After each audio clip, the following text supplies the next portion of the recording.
This is going to be new for most of you, because what I'm going to do tonight is what was done about really against our Bible, and legitimately so back in the 1800s, when people started asking the same questions about the Bible. Can we look and see whether or not these people called, well, Abraham, for instance, did he actually exist? Is there somebody are there customs that we can look at? Are there things that actually place him in the 19th century or 1900 BC outside of the Bible that support what he said, what he did? The same thing with Moses, the same thing with David. Moses in 1400 BC, David in 1000 BC. Every religion has historical characters that live in a place, doing certain events at a certain time.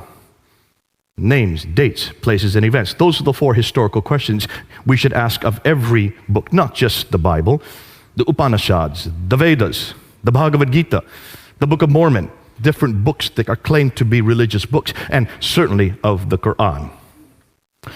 So what we're going to do today is all these questions that have been asked of the Bible, now for the first time we're applying them to Islam. So let's open it up and let's talk about what we're talking about. Well, let's say the first thing that every Muslim will say is, and they all agree with this, is that Muhammad is the last and greatest prophet. I don't think there's any Muslim that would say any different.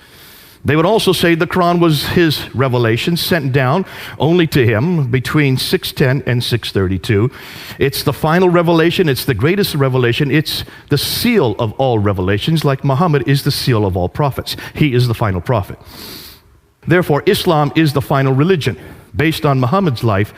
Now, what's the classical account? This is the account that you've all heard. This is what you're taught in every school. This is still what is being taught in every university. It's still being taught in most every corner of the world. This is the classical account that you've only, and this is one you'll agree with. You've never heard any other story. You've all been told that Muhammad was born in 570. Has anybody heard any different? No.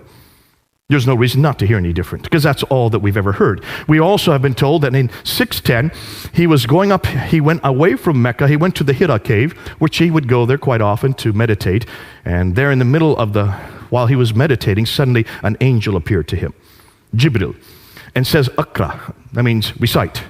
His response was, Ma'akra, I cannot recite, because he could not read or write. So the angel squeezed him, then said a second time, Akra. And his response was, Ma'akra, I cannot read or write. And he was squeezed a second time. This happened 3 times. Finally, the angel let him go, and he ran back to Mecca, went to Khadija, his only wife at that time. Khadija was the woman that was very wealthy. She had her own caravans. She employed Muhammad as her caravan leader. She married him. And she had a little test for him when he came back. She asked him to first sit on one leg and asked him, was this an angel that talked to you? He said, yes. She asked him to sit on the other leg and said, are you sure this was an angel that talked to you? He said, yes.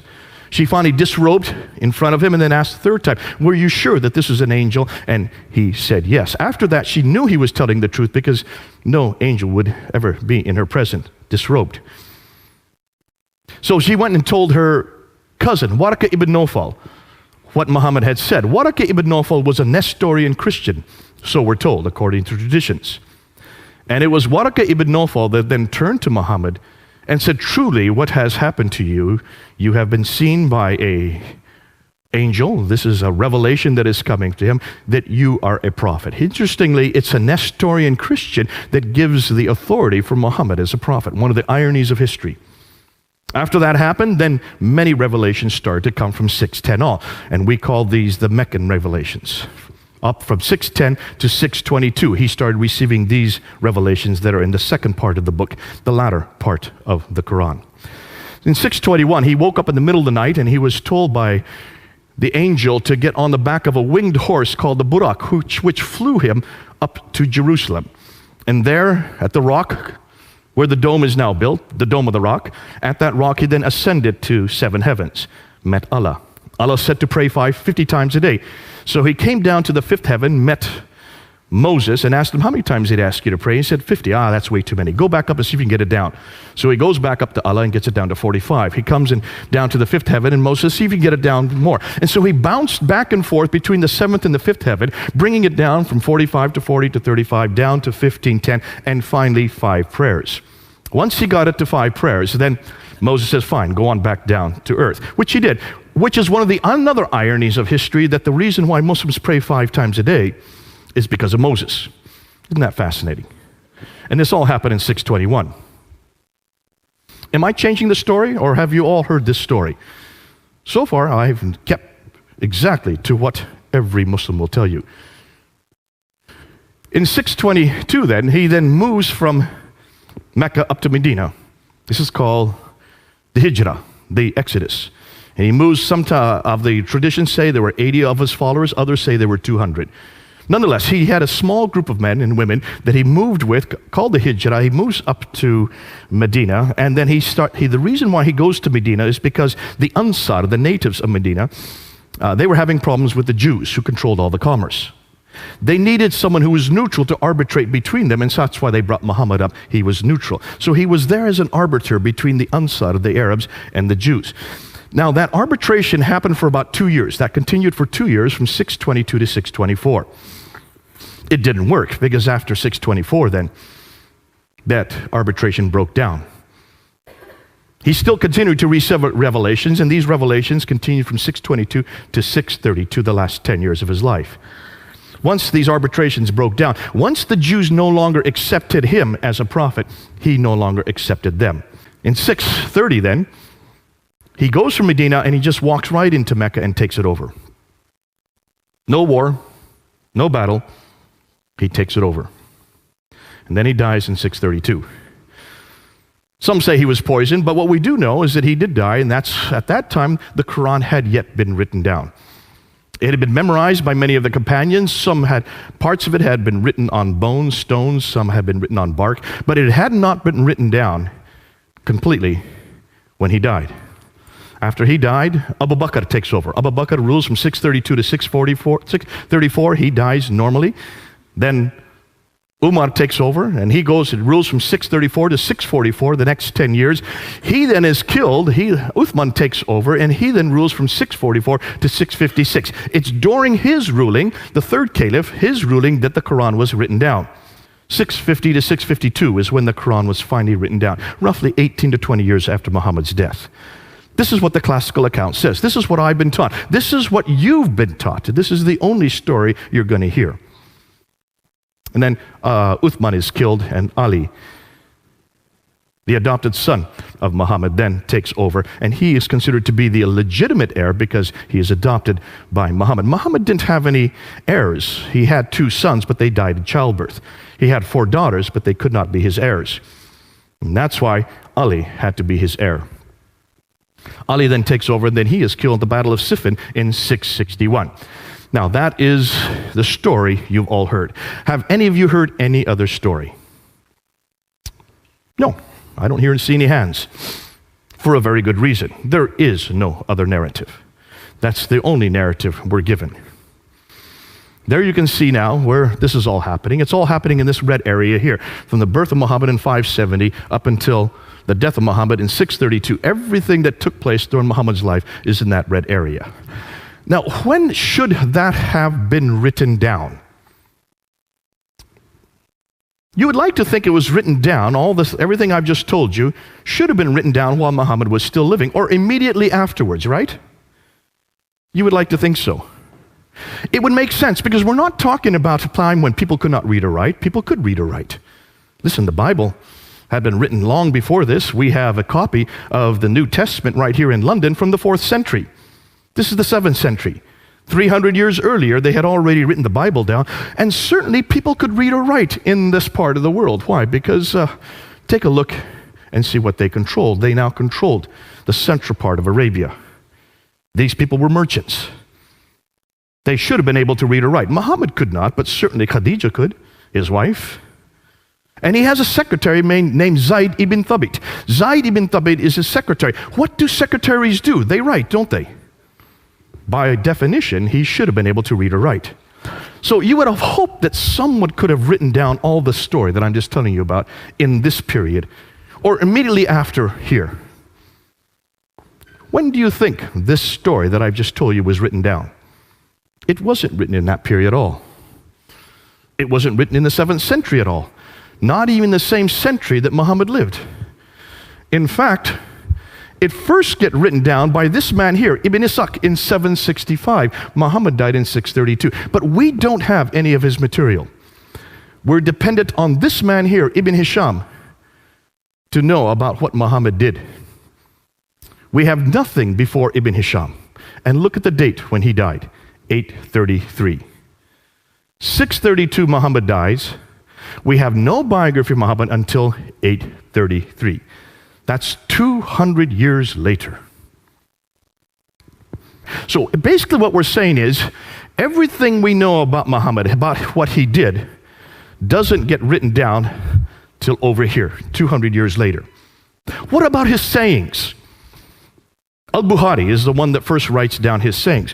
Al-Bukhari is given 600,000 akhbars, 600,000 of these sayings, and he's to throw out those that were fraudulent. So he whittles them down, right down to 7,397. From 600,000, he whittles them down to 7,397. That's just 2%. He throws out 98% and only retains 2%. And when was that done? In 833. That's 240 years later.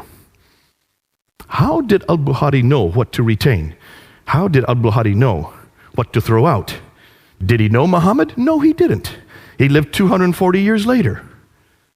Did he live in that area? No, he didn't. He lived hundreds of miles away and hundreds of years later. So why did it take them 240 years to write down what Muhammad said? What about the tafsir, which would be the commentaries on the Quran, which is what Muslims must need in order to know how to interpret the Quran?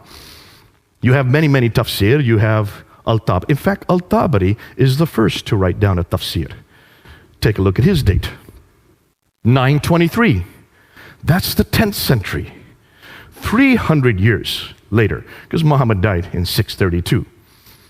It takes him 300 years to write the first commentaries on the Quran down. Now, there are many that write after Al-Tabari. There's Baidawi, Zamakhshari, Suyuti. The names go on and on, but they all come after 923. Nothing before 923. So basically what we're saying is everything we know about Muhammad, everything we know about his life, everything we know about how the Quran was put together, everything we know about what he said that happened in this period here, does not get written down till this period, 200 to 300 years later. Does that bother any of you? Please say yes. It should bother all of you. Why? Well, can you imagine if we were to apply the same criteria to Jesus? Now, when did Jesus die? We know he died in about 33 AD. Did people write down what he did? Yes, they did. Almost immediately, didn't they? You have Matthew, Mark, Luke, and John, who wrote down the biography of Jesus. So you have the biographies written down. We know that Matthew, Mark, and Luke were written by between 48 and 64 AD. So within 30 to 40 years, you already have 3 biographies of Jesus. John would have been written later. That's about 60 years later. But 2 of those biographers actually knew Jesus. John and Matthew lived with him for 3 years. They saw everything he did. They heard everything he said. So they wrote down what they saw and they wrote down what they heard. We don't just have 1 biography, we have 4 biographies. 2 of them written by eyewitnesses and the other 2 who got them from the eyewitnesses. 40 to 60 years after Christ's death.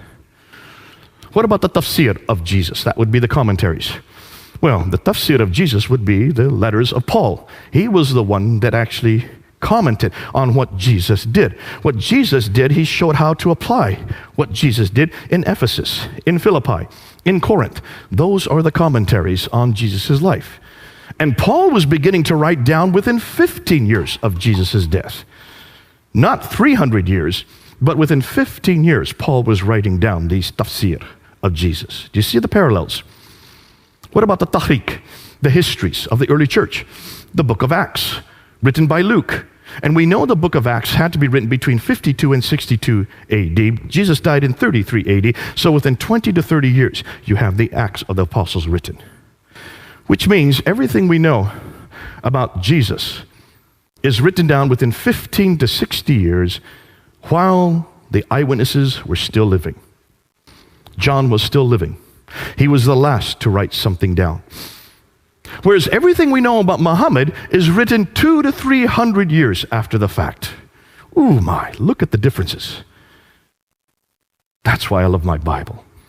And that's why I love the person of Jesus Christ. That's why I can trust what I know about him, because they were written down so early. And you might say, hold on a minute, the first century, that's so early.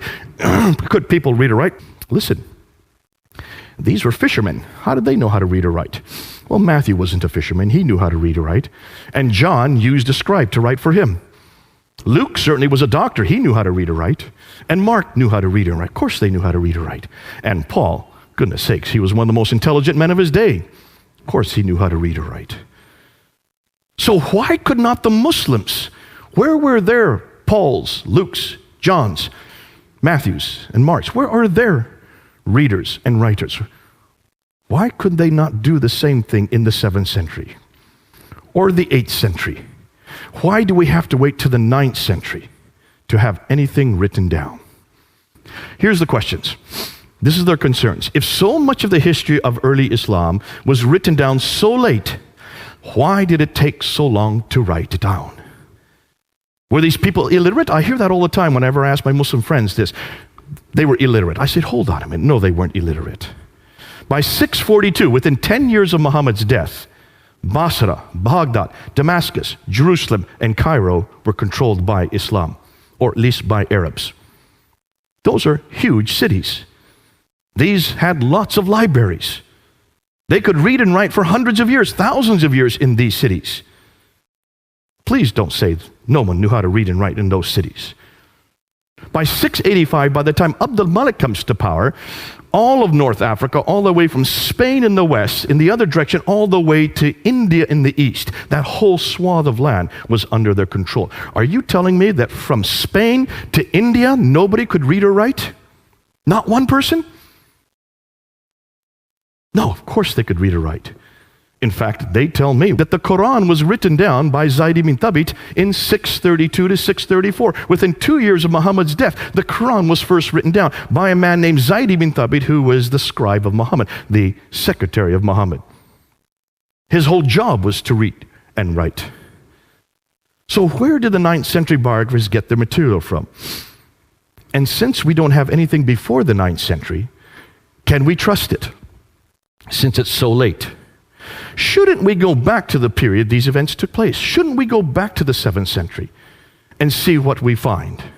And that's, as a historian, is what we need to do. Let's go back and see what we can find in the 7th century. And that's what now a whole slew of historians have begun to do.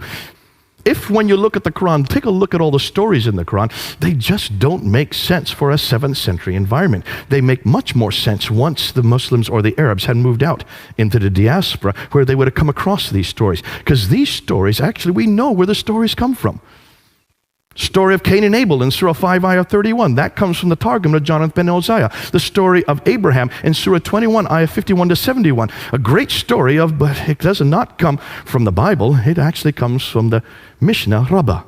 The story of Solomon and Sheba in Surah 27, Ayah 17 to 44. A terrific story with the hoopoe bird and the Queen of Sheba pulling up her skirts and she has hairy legs. That story does not come at all from my Bible. I don't remember her ever pulling up her skirts.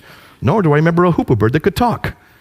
Or that Solomon, who had created an entire air force that would drop stones on the enemy with the name of the enemy at the bottom of the stones. This is not in my Bible. I would have loved to have had that story in Sunday school. For one very good reason. It's from the second Targum of Esther, which was written in the 2nd century. It was nothing more than an apocryphal account written by the Jews in the 2nd century, and nothing more than as entertainment for their children. Yet you find it in Surah 27, Ayah 17 to 44. They shouldn't have ever put it in the Quran. This does not come from God. It doesn't even come from His scripture. It comes from nothing more than a folk tale for children. The first Arab inscription referencing Muhammad is not till 691. Muhammad died in 632. Isn't that interesting? There's no Arab reference to Muhammad earlier than 691. That's 60 years after he died. The first reference to Muslim, the word Muslim, is not till the 690s. So what did these people who were destroying and taking over Basra, Baghdad, Damascus, Jerusalem, and Cairo, what did they call themselves? Well, they called themselves Sarasin, which is the Arab name for these people. They call themselves Hagarim because they are in the line of Hagar. They call themselves Ishmaelite because they were aligned through Hagar down to Ishmael, so therefore they would be in that line. They call themselves Maghreb because they come from the Maghreb, and they call themselves Mahajurun. These are the names they call themselves, those 5 names. The Mahajurun means people of the Hijr, people of the Exodus, people who are nomadic. The first reference to the word Islam is not till 691 on the Dome of the Rock, there in Jerusalem. And the first reference to the city of Mecca is not till 741. Muhammad died in 632. As you know, as I already said, the first biography of Muhammad is not till 833. Now let's unpack this and let's see what we're talking about. And let's start with Dan Gibson's material. Now Dan Gibson, when he was looking at the Quran, and you can do the same thing, he wanted to find out where the geographical locations were in the Quran. And he noticed there were 65 geographical locations. 9 places are named over and over again. And the names that come up over and over again are these people from Ad. 23 times it talks about this prophet who has contact and has a relationship with these people from Ad. It doesn't mention who this prophet is. It just says the prophet, the messenger, the prophet, from the place of the prophet, from the place of the messenger. It doesn't refer to where he lives. Isn't that curious? In fact, you're not going to find reference to Muhammad. You will. There, in all the many, many references to Muhammad, take a look, you'll see they are all in parentheses, which means they've had to been put in at a later date. Muhammad's name is, in Arabic is only found 4 times. 3 times in one surah alone. 4 times. How many times is Jesus found in the Quran? Try 93. So this messenger has contact with these people from Ad 23 times. 24 times he has contact with these people from Thamud. And 7 times for these people from Midian. Ad, Thamud, Midian, where are they? Well, they're not around Mecca. They're way up here. 600 miles further north. But here's Mecca way down here.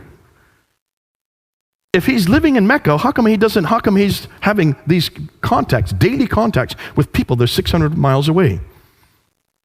Put that under your hat and hold it a minute. Let's talk about Mecca. See, what we now know about Mecca, it's only referenced once in the entire Quran, and it talks about the valley of Mecca in Surah 48, Ayah 24. That's it. No other time does it talk about this place. Well, what do we know about Mecca? Well, we know that there's also reference to Bakka. We don't know if that is Mecca.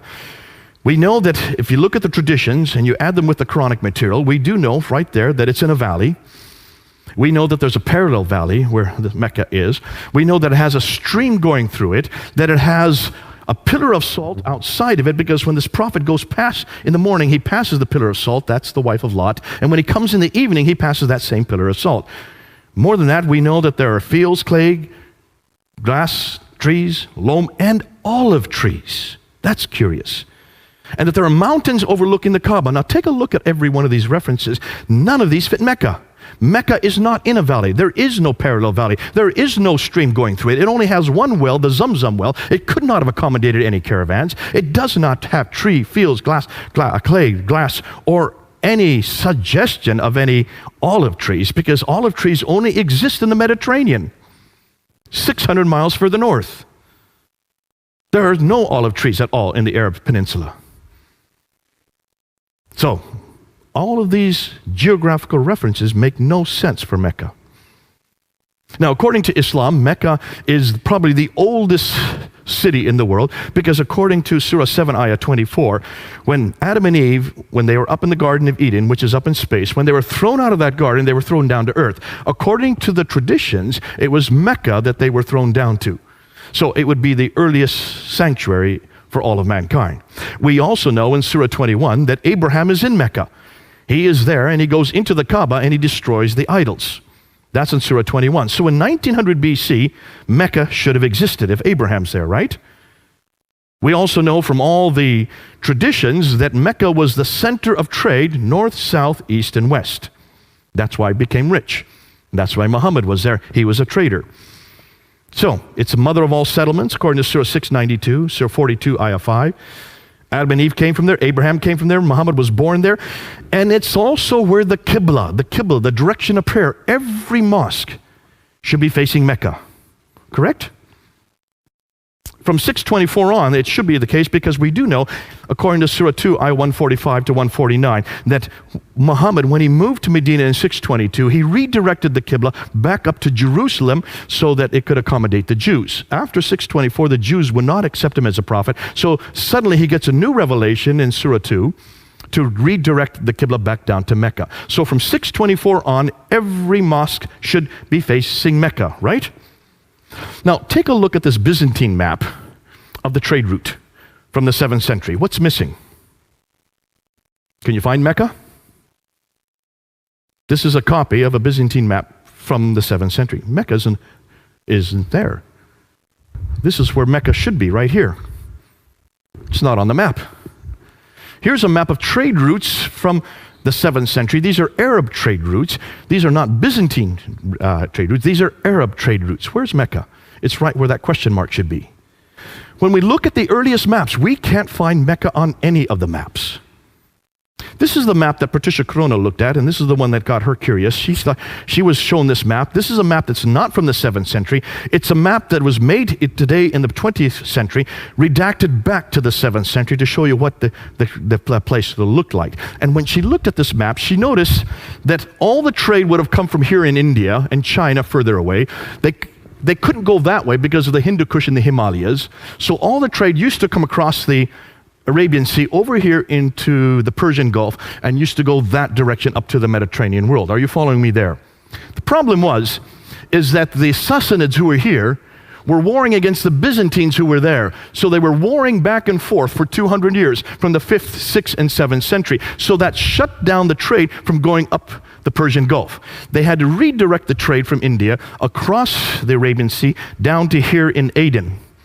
And that's where they took off all the trade. They took it off the boat there, and they went 1,250 miles, following that green line all the way up to Gaza in the north. That's a pretty good theory. That's called the trade route theory. Montgomery Watt was the one that came up with that theory. The Muslims love it, and they've grabbed onto it, and they're still using it today. Dr. Patricia Crone looked at this map. She says, hold on a minute, you've got a problem there.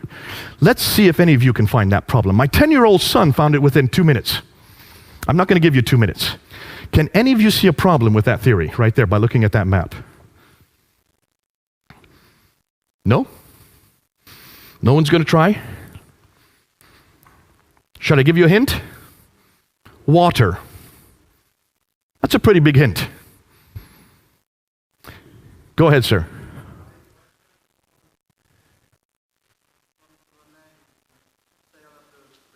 Give him a hand. He's got it. That's true. If you're on boat here and you're coming across the Arabian Sea, why would you take off all the goods here? Dr. Patricia Crone found that if you go only 50 miles by land, it would cost the same amount if you went 1,250 miles by sea. You've got a sea right up here. Why didn't they continue on sea? That didn't make any sense.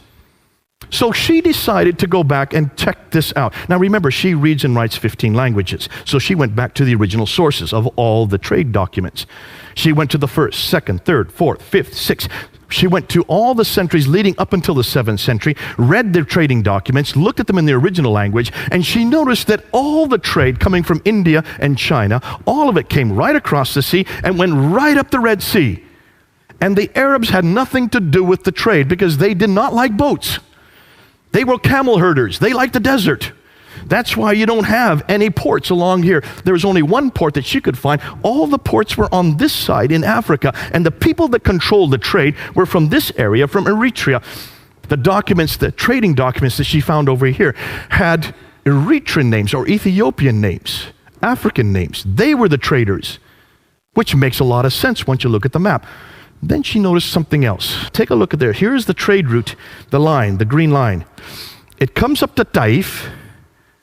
This is the western plateau, all the way up. And then from here in Taif, it goes off the plateau down to Mecca. There's Mecca. It's not on the plateau. It's about 1,000 meters off the plateau. They would have to go down to Mecca to go to a place that had no water, then come back up 1,000 meters to get up to Yathrib up here. Why had no one noticed that before?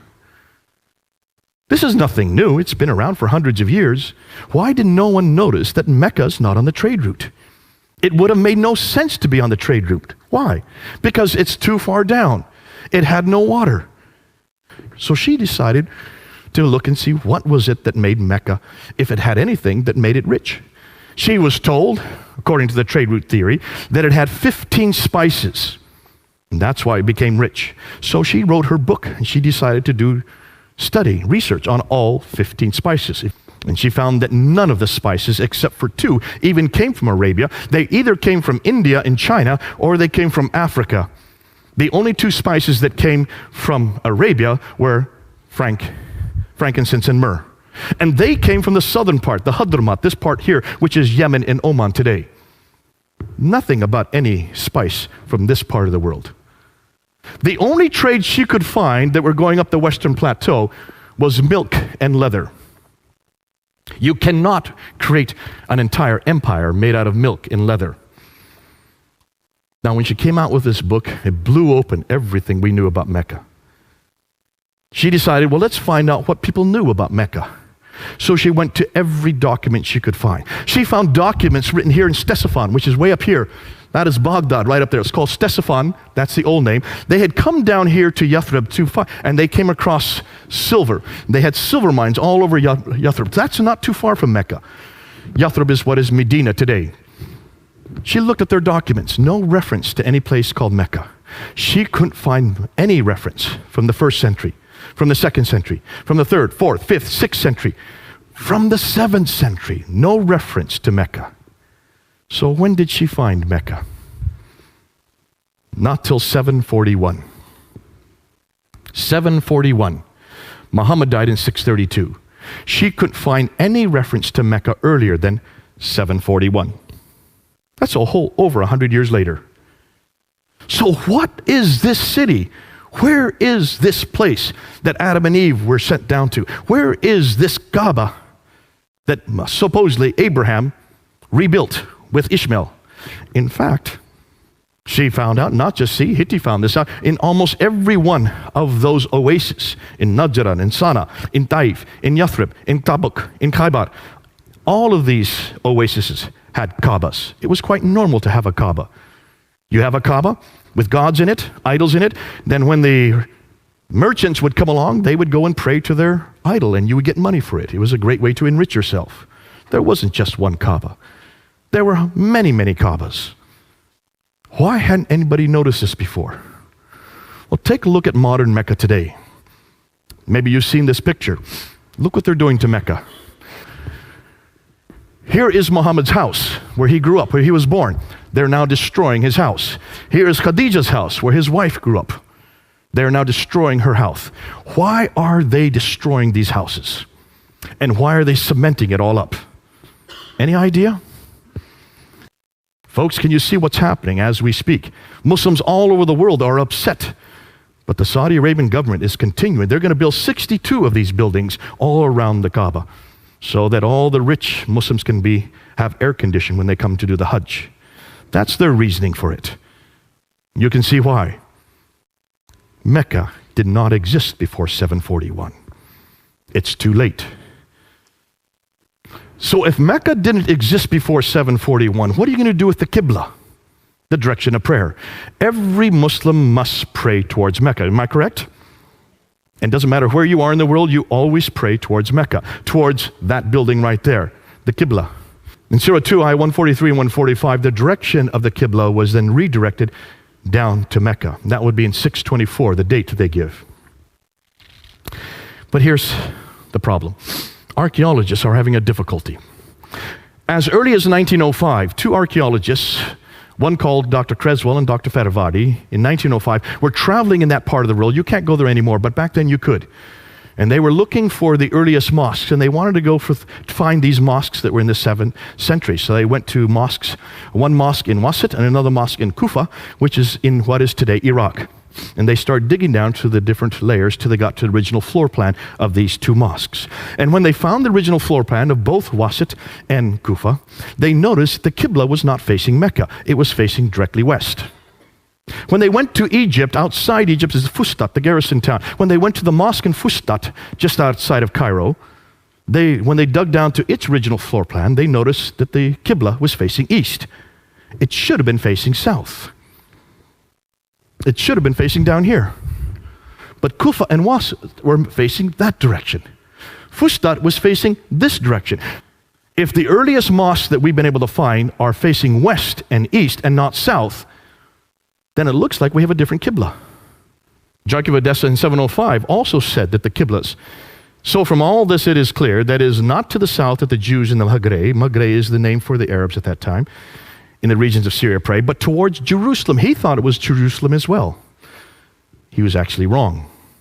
Dr. Dan Gibson decided to pick up this argument. He had read about it. He'd heard about the debate I had had on it. He also knew about that this was a problem. He saw also that there was a problem. So he decided to do something that no one else had done. He decided to look at all the earliest mosques, but you can't go to the earliest mosques today and see where the Qibla is because they are all facing Mecca. Every mosque is facing Mecca, anywhere in the world. So he decided to use satellite technology to look down from space, to look and see where the original floor plans for all these mosques were. And guess what he found? When he looked at the great mosque in Guangzhou in China in 630, it's facing Petra, not Mecca. When he looked at the great Humayma Mosque, southwestern Jordan, the Qibla is facing Petra. It should be facing Mecca. The great mosque at Baalbek in Lebanon, it's facing Petra. It should be facing Mecca. When he went to the great mosque of Sana'a in Yemen, the capital city of Yemen, right at the very bottom of the peninsula, built in 705. Now look at the date. All the Qiblas were supposed to be canonized in 624. So every mosque after 624 should be facing Mecca. But here's one built in 705, and it's facing Petra, not Mecca. This is an interesting one. This is in Jerusalem. Now you have the Dome of the Rock right here. That's the beautiful Dome of the Rock. Here you have the Al-Aqsa Mosque here. The Dome of the Rock is built in 691. The Al-Aqsa Mosque is built in 709. Look at the entire citadel, including both the Dome of the Rock and the Al-Aqsa, are all facing Petra. 691, 709. The entire citadel is facing Petra, the third most holy shrine in Islam. The Damascus Mosque, built in 709, it's facing Petra.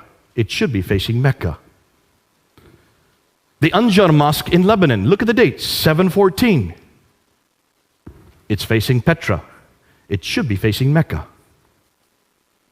The Mosque of Umar in Basra, now we're in Syria, 720. We're almost 100 years later. If the Qibla had its canonization in 624. This is 720. Almost 100 years later, it's still facing Petra, not Mecca. It's not till 727 that they finally found a mosque in Pakistan, Banbor in Pakistan, facing Mecca instead of Petra. This is over 100 years later. But then in 728, here you find a Qibla in the Qasr al-Khayr al-Sharqi in Syria. It's not facing Petra or Mecca. Looks like they're a little confused on this one. Now here's what's interesting. Take a look at this mosque from Amman in Jordan. This is the older mosque, built in 700. It's facing Petra. They then rebuilt another mosque behind it and above it in 740. It now is facing Mecca the right way. So what happened between 700 and 740? That's the question we need to ask. The Mushata Mosque in Amman, now we're in 743. It's back to Petra again. This is 120 years later. The Rabat, now when we get to North Africa, they don't seem to know where to face. Because in Tunisia, here's a fortress in Susa, Tunisia. In 770, it's not facing Petra or Mecca, it's facing directly south. They're a little confused in North Africa. The same way in Spain. Take a look at Spain. There's Petra, there's Mecca. It's facing quickly south. Obviously, there's something that we need to find out about North Africa and Spain as to why they're completely miscued. The great mosque in Karaoun in Tunisia in 870. Now we're into the 9th century. See, these are much later mosques. In the 9th century, there seems to be some type of confusion here because they're not facing Petra or Mecca. It's facing straight south again, much like you found in other North Africa. But take a look at these were up until 725, excuse me. Up until 725, every Qibla was facing Petra. And what's interesting is they were all uniformly facing Petra. I've heard Muslims try to say, well, they didn't know their direction at that time. Listen, these were camel herders. They went through the deserts. There were no roads in the deserts. And even the paths they used to take would be covered over by a sandstorm. So how did they know where to go? They used the stars. They were brilliant at knowing direction. Otherwise, they would have died. You can't tell me they did not know where Petra was or where Mecca was. The fact that they're all facing Petra until 725 shows me. So from 622 to 725, every mosque he looked at was uniformly 100% facing Petra. Between 725 and 822, there seems to be a confusion. There seems to be something going on. We don't know what it is yet. But there was still backwards and forwards, especially in North Africa. They didn't know where to go. So 12% of the mosques were facing Petra. 50% started now to face Mecca. 38 were parallel or in other directions. And it isn't till 822 that every mosque begins to face Mecca. That's 200 years later. It takes them 200 years to get every mosque facing Mecca. Now we should ask, why is it that no one's known that before? That to me is hugely troubling. So why Petra? Well, take a look where Petra is. Remember that Arab trade route? I showed you where Petra, it's in the center of all the trade. See, Mecca's not even on the trade route map for one very good reason. There was no trade that went through Mecca. But Petra is on the center of every route. What is Petra known for? How many people have been to Petra? Has anybody been there? Okay, one man, two. What do you notice about Petra? It has tombs and temples. It was a center of the Nabatean kingdom. The Nabateans, we know about the Nabateans. They existed from the 2nd century BC. They existed, in fact, it's the Nabatean kingdom that we get the name Allah. Allah is a Nabatean god. The black stone that's in the Kaaba comes from Petra. What's more, Arabic, the language Arabic comes from Nabatean script. They are the precursors to the Arabs. And yet all of their mosques and all of their temples all around the world were facing Petra up until 725. Let's take a look at Petra even closer. Look at Petra. It's in a valley. It has a parallel valley. It has a stream going right through it. It has fields, trees, grass, clay, loam. It has olive trees. It's near, if there was ever a pillar of salt that Lot's wife would have been, it would have been close to Petra, because that's exactly where that event took place. Petra has all the items listed above from the Quran and the Islamic traditions. Everything that we see in the Quran and the Islamic traditions fit Petra. None of them fit Mecca. Thus, could it be Petra that all these places were referring to? What's more, take a look at Ad, Thamud, Midian. Remember the people that are referred to in the Quran over and over again? 23 times these people from Ad, 24 times the people from Thamud, 7 times from people from Midian. Take a look and see where they are. They're all around Petra. They lived right around Petra. No wonder whoever was writing or whoever was coming in contact with these people, they were living, whoever that person was, that messenger, that prophet, was living 600 miles further north, not in Mecca. Mecca's way down here. 600 miles between the two. So what's the significance? And this is what we need to unpack today. We don't know anything about Muhammad at all in the 7th century. Now, we do know from outside sources. We do have this from extra Quranic sources. We do have references to Muhammad. The Doctrina Iacobi, which is right here in the British Library, written in 634, refers to him by name. But it doesn't say where he's from. It doesn't say what he does. It just warns people, be careful of this man Muhammad. The writings of Sabaeus, written in 660, do talk about Muhammad and warn the Christians to be careful of him. But it doesn't place him in any place, nor does it give him much significance, other than the fact that he was a man who did an awful lot of warring. What's interesting is the earliest documents we can find from within Arab sources, from within Muslim sources, the Maghazi documents, which are the earliest part of the Siratul Rasulullah, written by Ibn Hisham in 833. The earliest documents that Ibn Hisham was dependent on are the Maghazi documents. The Maghazi documents means raids. He was a raider. That's what he did. Now can you understand that even his biography from 624 to 632 are about raid after raid after raid after raid. He was involved in 29 raids himself, and he planned another 39 according to his own traditions. That fits the man that we're talking about. It fits the historical character. But nowhere does it say that we can find of these raids being way down in Mecca. It looks like they must have been much further north. His biography doesn't even appear till the 9th century.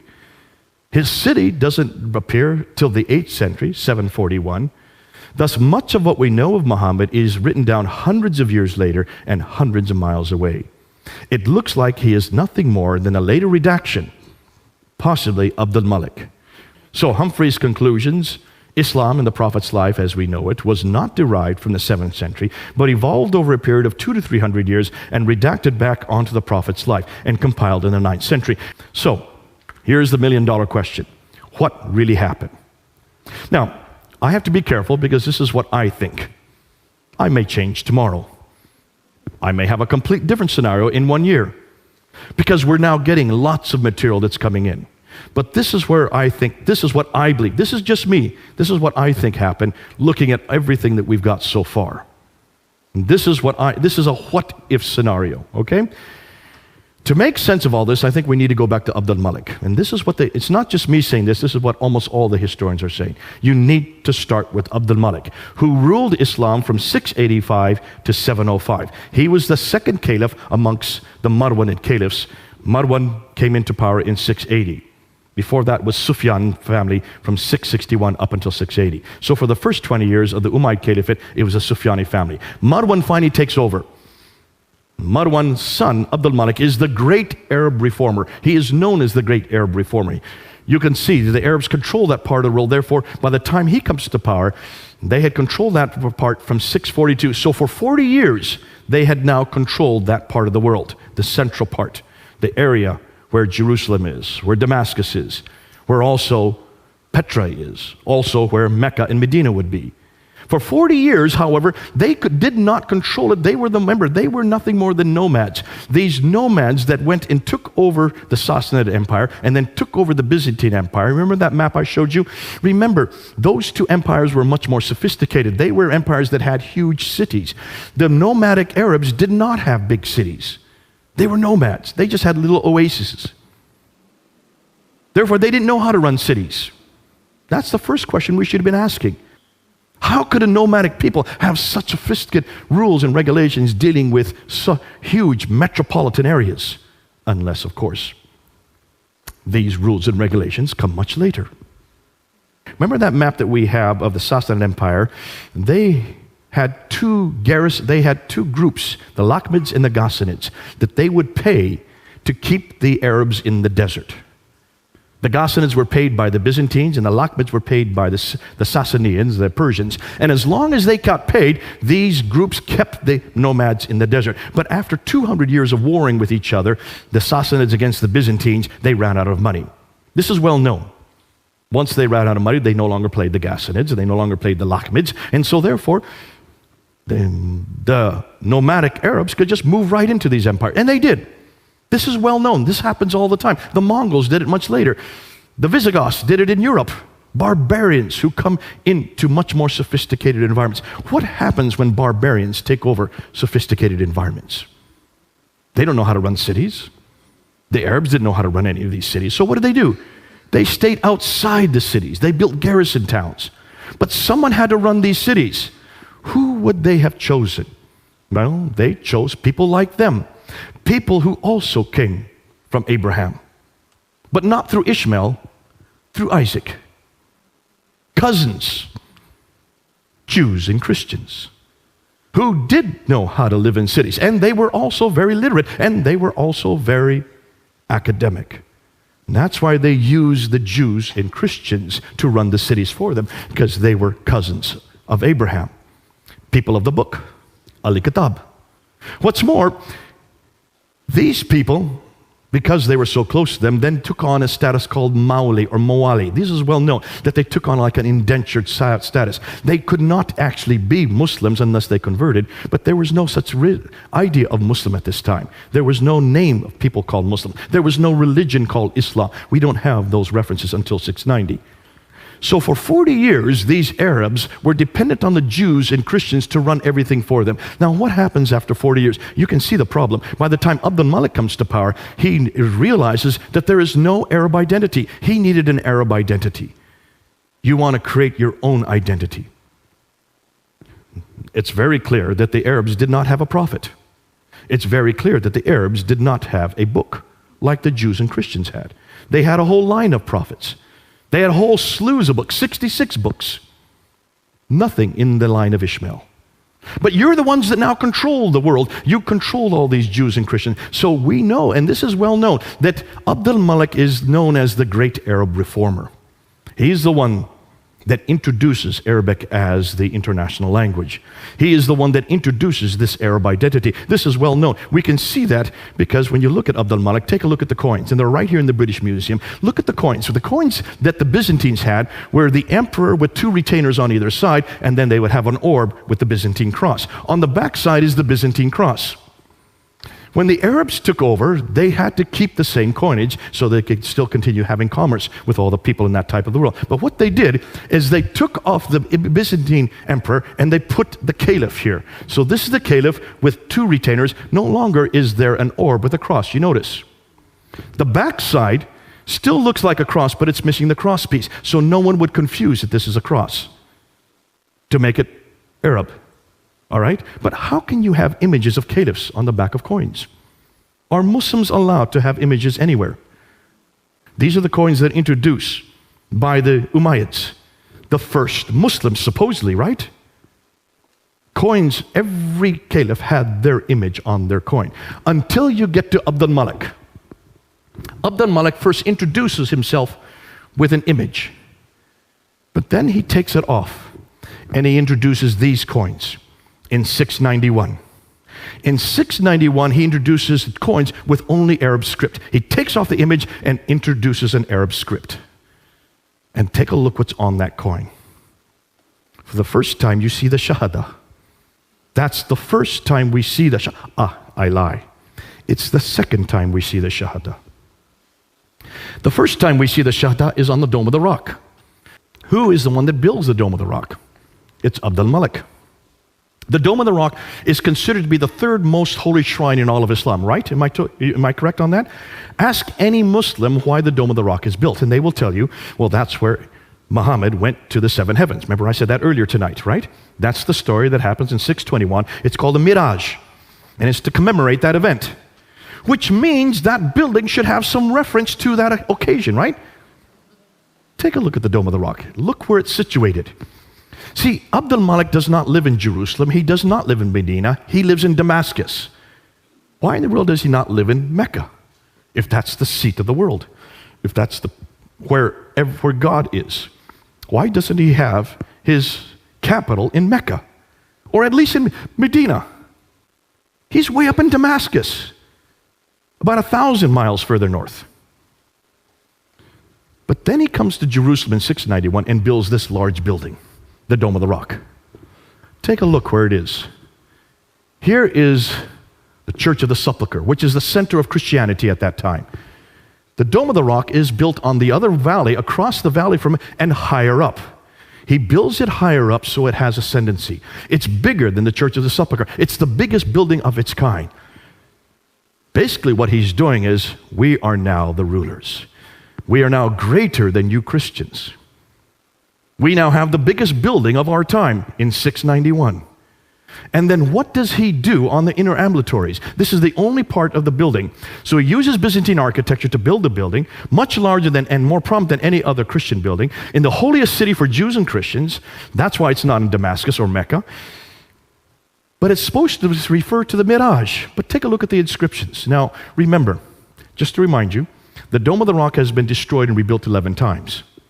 All right, so the dome that we're looking at today is not the original dome.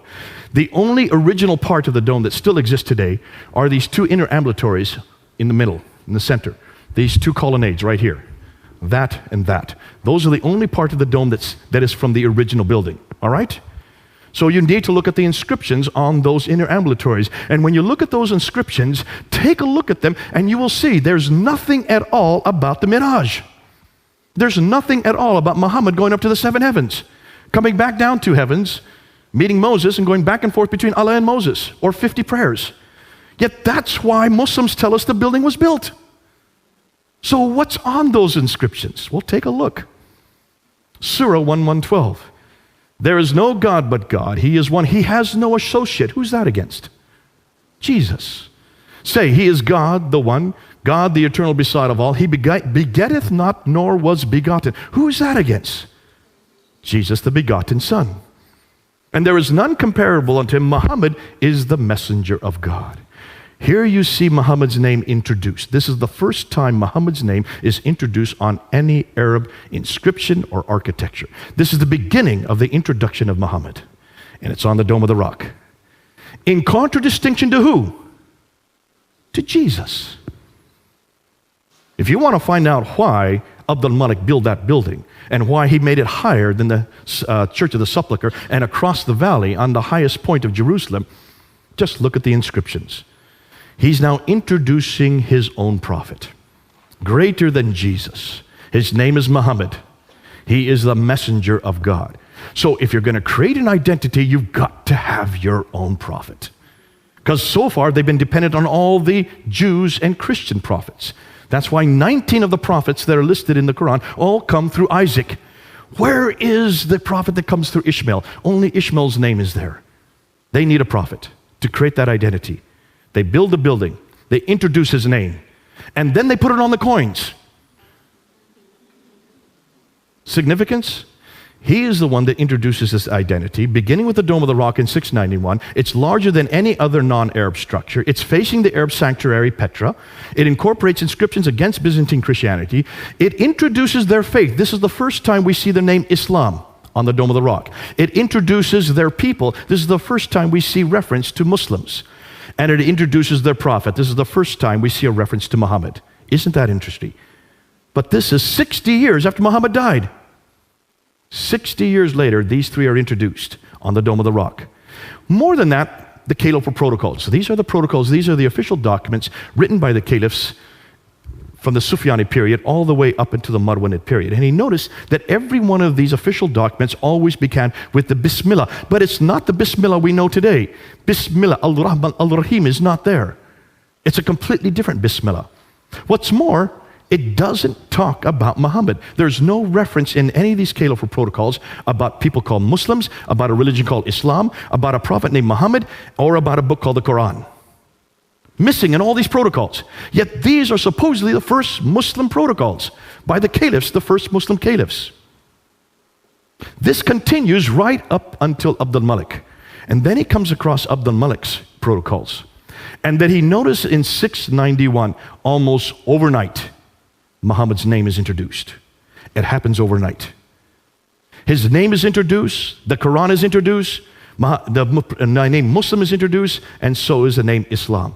This is all introduced overnight in 691 and in 692. And from that time on, every protocol starts with the Bismillah and the Shahada, that there is only one God but God, and Muhammad is his prophet. Then he mints coins in 692, and that's where he takes off his image and introduces the Shahada on those coins that I showed earlier. Once he introduces Muhammad, he then needs a revelation. See, every prophet has to have a book, has to have a revelation. And that's why the earliest Quranic texts are on the Dome of the Rock. That's the first time we see Quranic texts. It's on the Dome of the Rock. But it does not equate with the Quran that we have today. The earliest Quranic manuscripts begin to appear during his reign and his son Al-Walid. None of them are complete, nor do they parallel today's Quran completely.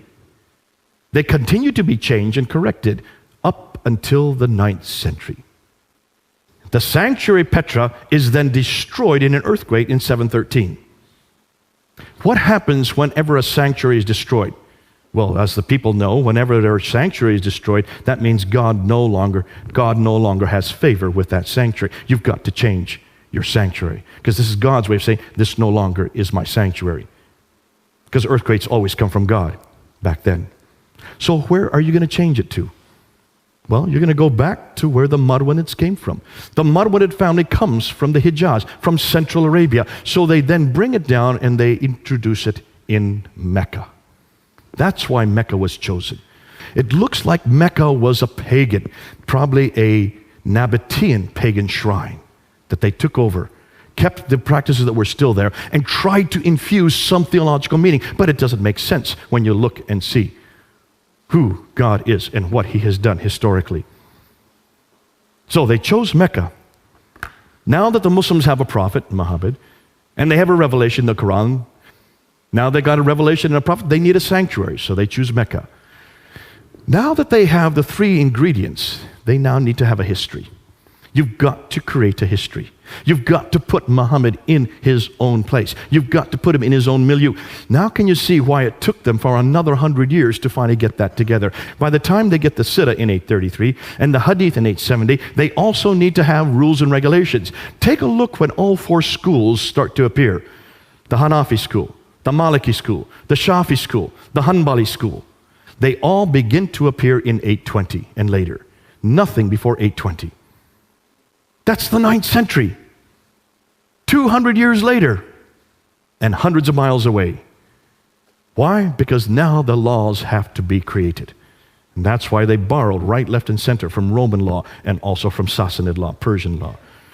And then once you get that, then you've got to make sense of the Quran. By that time, the Quran is formed, but it is full of contradictions. Just take a look at the Quran, borrowing from many different sources. If you borrow, you've got to make sense of it. That's why the tafsir had to be created. And the tafsir do not start to begin to appear until the 10th century, 300 years later. By the 9th century, they now have the book, the man, the place, and the story. All four.